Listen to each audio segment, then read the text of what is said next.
Completa la siguiente oración. La confusión de ideas acarrea grandes espacios a la ciencia y agrava con el espacio de la realidad. Bueno, entonces la confusión de ideas dentro de la ciencia, ¿no?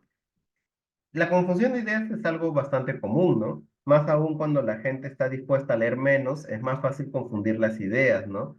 Lo que ya alguien hace muchos años o décadas ya logró demostrar, mucha gente hoy en día aún se cuestiona, ¿no? Y no está mal cuestionarse, siempre y cuando se haga de una manera científica, ¿no? Racional, ordenada, sistemática, comprobable, demostrable, experimental. Pero ya cuando te cuestionas porque sí, o sea, que dudo porque quiero dudar, ya no es algo, ya es una confusión de ideas, ¿no? Entonces, ¿acarrea grandes fantasías? No. La confusión de ideas no trae grandes fantasías, no hace fantasear a los científicos, los perjudica más bien. ¿Por qué los perjudica? Porque el avance tecnológico, más que tecnológico, el avance científico se ve detenido, ¿no?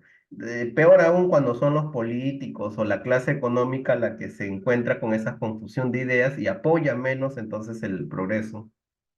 La confusión de ideas acarrea grandes prejuicios a la ciencia, pero es que la ciencia no contiene prejuicios, no podría contenerlos y se agrava con el aislamiento de la realidad. La realidad no se aísla. En todo caso, lo que se podría aislar son las teorías, ¿no? Como que cada vez se van haciendo, aparecen en la mente de menos personas, o sea, llegan a ocupar espacio en la mente de menos personas, se estarían aislando poco a poco. Luego, la confusión de ideas acarrea grandes perjuicios, o sea, daños a la ciencia, sí. Esta confusión de ideas puede generar grandes daños a la ciencia, desde simplemente los niños que niegan algunos eventos científicos por tener algunas ideas fantasiosas, ya desde ahí es un daño, porque ellos son quizás o iban a ser quizás los próximos científicos. Y se agrava con el olvido de la realidad, ¿no? Mucha gente suele opinar cosas que no ve en la realidad, que no puede demostrar en la realidad, que no hay un conocimiento empírico que lo pueda sustentar, pero que escuchó, que oyó, que alguien le dijo, que se soñó o que fantaseó. Bueno, entonces yo creo que por ahora es esto. La confusión de grandes ideas acarrea grandes desconocimientos. Yo creo que el desconocimiento es singular, ¿no? Acarrea un gran desconocimiento a la ciencia, pero desconocimientos me parece que no. Y se agrava con el menosprecio a la realidad. A veces sí se menosprecia la realidad, ¿no? Eso sí es verdad.